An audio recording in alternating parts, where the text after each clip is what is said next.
Les vraies voix Sud Radio, le coup de projecteur des vraies voix.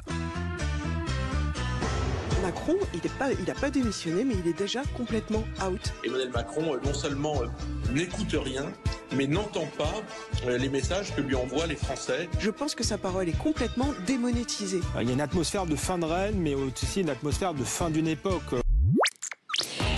Le président multiplie donc les déplacements, mais Emmanuel Macron peine à exister depuis la dissolution. Une ambiance de fin de règne, vous l'avez entendu, qui s'est installée et qui est là, et nous ne sommes qu'à mi-mandat. Alors parlons vrai, est-ce que seule une dissolution peut remettre le président au centre du jeu politique ? Et il faut attendre au moins le 7 juillet prochain. Et à cette question, Macron est-il démonétisé ? Vous dites oui à 94%. Vous voulez réagir ? Le 0826 300 300. Philippe Bilger, est-ce que Emmanuel Macron conduit encore ce pays ? Moi, je crois que d'une certaine manière, il conduit encore. Alors, bien sûr, la dissolution a éloigné beaucoup de ses soutiens d'origine, à tel point que récemment, j'ai lu un excellent article sur les 4 ou 5 qui lui demeuraient fidèles à l'Élysée. Mais il n'empêche que la dissolution, vous avez raison, Philippe, de l'évoquer, même si lui-même a dit qu'il n'y procéderait pas, ce qui n'est pas la démonstration qu'il ne le fera pas. Enfin, on en est persuadé. Mais il continue à avoir de l'importance, à la fois ponctuelle et même sur le plan de la politique et de l'économie, par petites touches, par des recommandations, par une forme de familiarité qui marche bien avec François Bayrou. Donc, il n'a plus le pouvoir d'avant, entendons-nous, mais il n'est pas aussi démonétisé que la question le prétend, et d'ailleurs la question reprend la majorité de ceux qui pensent qu'il n'est plus utile. Je crois que c'est l'inverse. Un homme comme lui ne passe pas tout de suite sous la table sans réagir. Jean Dorido. Non, c'est un fait que, oui d'abord, sa parole est monétisée, c'est le président. C'est lui qui a le bouton de la bombe nucléaire, c'est le chef des armées, c'est lui qui intervient sur la scène internationale pour défendre les intérêts supérieurs de la France. Donc là-dessus, ça semble une évidence. Maintenant, c'est un fait, quand on a connu le jeune homme plein d'élan, la Start-up Nation de 2017 et cette espèce de réel espoir quand même il a été élu président de la République de façon assez stupéfiante, si j'ose dire, un vrai succès et un vrai élan avec cette espèce de dégagisme positif. Je dirais, voilà, la vieille politique, c'est fini, maintenant on veut du sang neuf, on veut de la société civile, on veut des entrepreneurs, des personnes qui vont reprendre les choses en main. Là, c'est sûr qu'aujourd'hui, ça a vraiment du plomb dans l'aile. On a de la vieille politique à l'ancienne, des 49-3 à qui en veux-tu, en voilà. Une situation complètement inédite. Il a quand même réussi, malgré tout son talent, à casser cette cinquième... Oui, et puis cette 5e République qui était faite précisément pour qu'il y ait toujours une majorité en capacité de gouverner, pour qu'il y ait un exécutif fort, associé au législatif. Et là, c'est vrai que ça avance. On avance avec le pied sur le frein, avec cette assemblée qui a un gouvernement. Il n'y a pas de majorité, François Bayrou fait ce qu'il peut, mais oui, là c'est vrai que la Start-up Nation, elle en a vraiment pris un coup, quoi. Ça c'est sûr. Ouais. Sébastien Ménard. La Start-up Nation n'a jamais existé. La Start-up Nation, c'est une punchline, je dirais politico-médiatique, dont on a probablement voulu faire trop facilement, trop aisément une marque de fabrique, mais ça n'a jamais existé. Emmanuel Macron a essayé quelque part de considérablement moderniser la vie politique française, de vouloir accélérer, je dirais, le renouveau de la vie politique française. Mais quelque part, la vie politique française, elle s'est organisée autour de lui. Elle s'est organisée autour d'un président qui était omniscient, omnipotent, omniprésent, jupitérien. J'allais le dire, docteur. Et on se rend compte d'une chose, c'est que face aux colères légitimes des Françaises et des Français, pas contre Emmanuel Macron, mais contre finalement une espèce de dépréciation d'un vieux continent, d'un pays qui est quand même arc-bouté sur une grosse partie de son histoire, qui doit laisser sa place, je dirais, à ses enfants de toutes les couleurs, qui doit laisser sa place à ceux qui font, à ceux qui font pas, à celles et ceux qui pensent la France à 10 000 km d'ici, etc.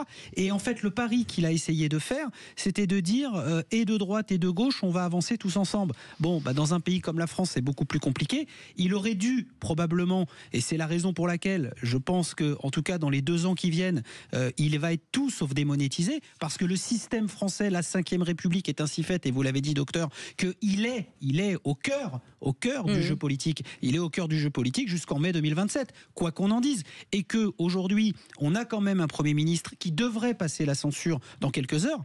Qui a fait Emmanuel Macron, qui est l'un des artisans de la victoire d'Emmanuel Macron en 2016. Et je l'ai dit déjà sur cette antenne, tout ça pour ça. On a tout fait, et on va pas se mentir, on a tout fait pour éviter d'avoir François Bayrou, qui était d'une vieille gloire du centrisme, de la droite moderne, démocrate chrétienne, etc., au gouvernement. On a tout fait, et les uns les autres. Et force est de constater que c'est peut-être pas la pire des solutions, et que le macronisme est loin d'être mort, le en même temps est loin d'être mort, parce que c'est exactement ce qu'est en train de faire dans les heures qui viennent, et qui fera le succès de François Bayrou. Et le succès de François Bayrou, pardonnez-moi, c'est le succès d'Emmanuel Macron. Philippe Bilger, est-ce qu'on n'est pas dans le syndrome du second mandat? Exemple, Mitterrand était démonétisé pendant la seconde cohabitation qu'il a eue avec Balladur, ou Chirac après la défaite du référendum du traité constitutionnel européen de 2005 à 2007. Sûrement, mais là, il y a un double élément qui fait rajouter. D'abord, on n'a jamais eu le sentiment, malgré l'exploit, selon lui, de sa réélection, qu'on a une vraie campagne.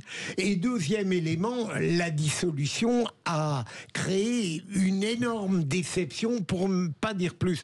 Mais là où je ne rejoins pas totalement Sébastien, c'est lorsque vous dites, Sébastien, qu'il n'a jamais, lui, fait l'objet d'une opposition. Au contraire, je dirais qu'on n'a jamais connu un président qui a fait l'objet d'une opposition tellement virulente et continue qu'elle sortait en quelque sorte du champ politique pour entrer dans le domaine presque humain et celui du tempérament. Il y a ce qu'on raconte et il y a ce qu'on vit.